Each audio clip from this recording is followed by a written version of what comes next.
मनुष्य के बर्बादी के 7 महाकारण जान लिया तो जिंदगी में कभी भी दुखी नहीं रहोगी। तो आइए दोस्तों जानते हैं श्री कृष्ण भगवान ने गीता में स्वयं क्या कहा मनुष्य के बर्बादी के 7 कारण के बारे में। तो दोस्तों अधूरा ज्ञान 20 के समान होता है।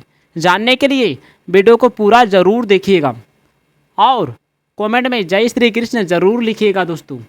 तो आइए भगवान श्री कृष्ण ने क्या कहा सबसे बड़ी बात। दोस्तों मनुष्य की बर्बादी का पहला कारण है क्रोध है, क्योंकि दोस्तों क्रोध ही मनुष्य का सबसे बड़ा शत्रु है।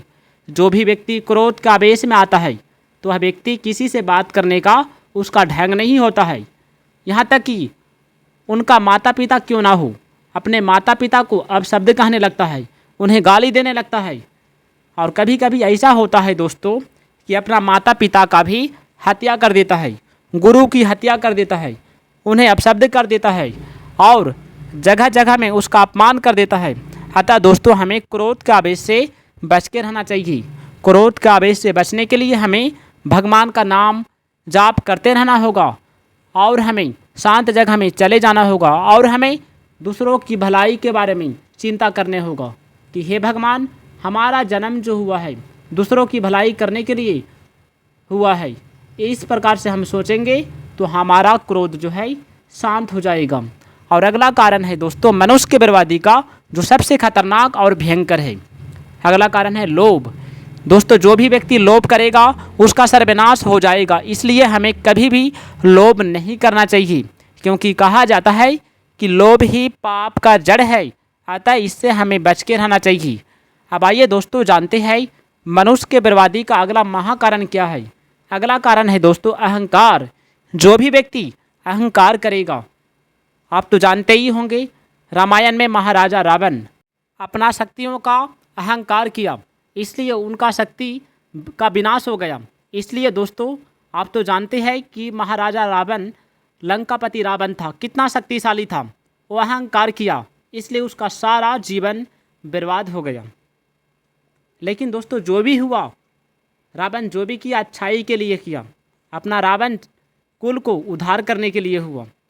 और अगला कारण है दोस्तों गर्भवती महिला पर कभी भी हत्या नहीं करना चाहिए, उसे गलत नज़र से कभी नहीं देखना चाहिए, क्योंकि दोस्तों लड़की माताएं देवी का रूप होता है, उन्हें माता लक्ष्मी कहा जाता है, बेटी घर की लक्ष्मी होता है।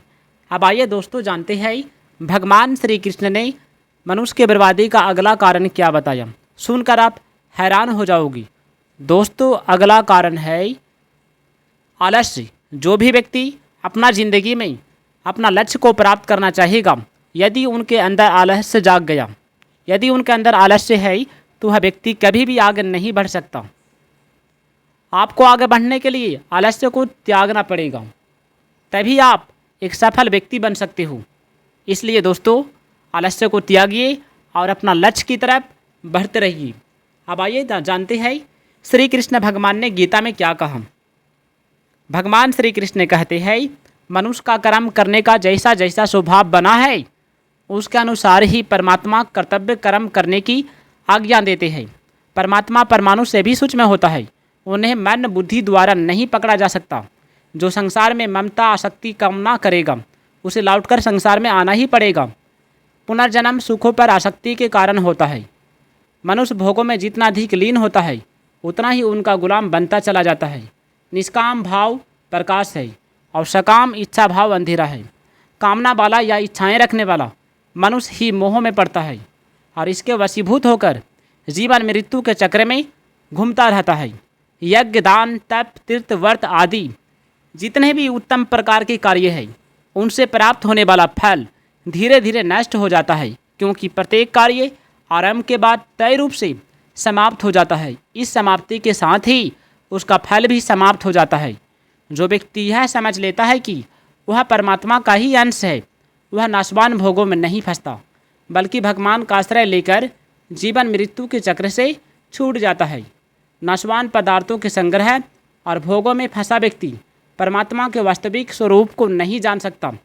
न जानने की यह चाह न तो भगवान ने दी और न प्रकृति ने दी, न यह किसी कर्म का फल है, बल्कि व्यक्ति ने परमात्मा से विमुख होकर स्वयं ही ग्रहण की है। इसलिए इसे वह स्वयं ही मिटा सकता है। मनुष्य को सुख एवं भोगों के लोभ लालच से स्वयं को बचा कर रखना चाहिए। अपने मनुष्य जीवन को सार्थक बनाने के लिए मनुष्य को सदैव प्रयत्नशील रहना चाहिए। अब आइए दोस्तों जानते हैं भगवान श्री कृष्ण क्या कहते हैं। भगवान श्री कृष्ण कहते हैं, उपासना लोग तरह तरह की क्रियाओं से प्रसाद चढ़ाकर, नृत्य द्वारा, भजन द्वारा, यज्ञ हवन तय दान द्वारा करते हैं। लेकिन दोस्तों भगवान भाव के भूखे होते हैं। अगर शुद्ध भाव से भगवान की उपासना की जाती है तो भगवान जल्दी प्रसन्न हो जाते हैं।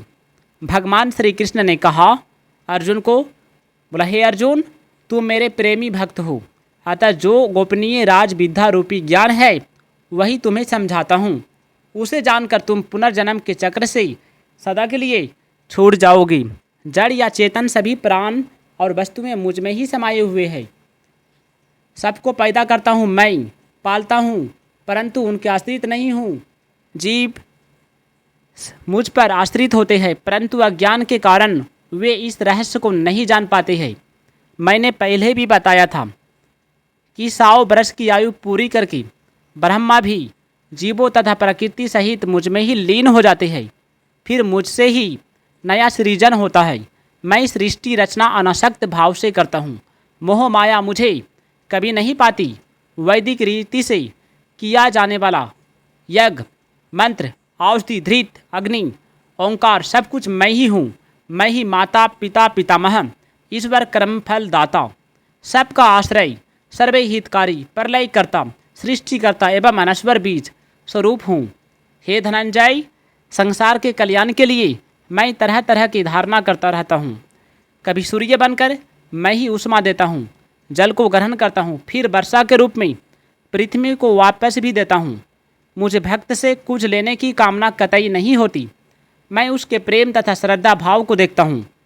यदि भक्त श्रद्धापूर्वक पत्र, पुष्प, फल, जल आदि अर्पित करता है तो आनंद से ग्रहण करता हूँ और भक्त की इच्छा पूर्ण करता हूँ। बोला, हे पार्थ, मेरी शरण में आए हुए हर प्राणी को परम गति मिलती है, चाहे वह किसी वर्ग का या किसी जाति का हो, पुरुष हो या स्त्री, यहाँ तक कि वह मनुष्य हो या जीव जंतु हो, पापी भी हो तथा मेरी शरण में आ गया हो तो वह निश्चित रूप से संसार सागर से पार होकर मोक्ष पा जाता है। तुम मेरे भक्त बनो, मेरी शरण में सब कुछ छोड़कर आ जाओ। शरणागत होते हुए मुझे प्राप्त कर लोगे। कोई भक्त जैसे ही अहंकार का, मैंपन का त्याग करता है वह मुझे परमात्मा को पा लेता है। दोस्तों, चाहे कोई भी दुराचारी से दुराचारी, पापी से पापी क्यों ना हो, चाहे किसी वर्ण का, आश्रम का, संप्रदाय का, देश का, वेश का हो, अगर वह सच्चे भाव से भगवान की शरण में आ जाता है तो भगवान उसे प्राप्त हो जाता है। भगवान इस संपूर्ण जगत के उत्तरदायी है, यह विश्वास ज्ञान है और भगवान के अतिरिक्त दूसरा कोई तत्व नहीं, ऐसा अनुभव होना विज्ञान है। असत के साथ संबंध बनाना अशुभ होता है, जो कि ऊंच नीच योनियों में जन्म लेने के कारण होता है। परमात्मा का नाम, रूप, लीला, धाम, स्मरण, कीर्तन, जप, ध्यान, ज्ञान आदि सब पवित्र है और ये सभी प्राणी मात्र को पवित्र करने वाला है। जो मनुष्य ज्ञान और विज्ञान के भेद को समझ लेते हैं वे भगवान में तल्लीन होकर उनके ही स्वरूप हो जाते हैं। संसार के साथ हमारा संयोग और परमात्मा के साथ हमारा वियोग कभी ही नहीं हो सकता। परमात्मा सभी योनियों में हमारे साथ रहते हैं।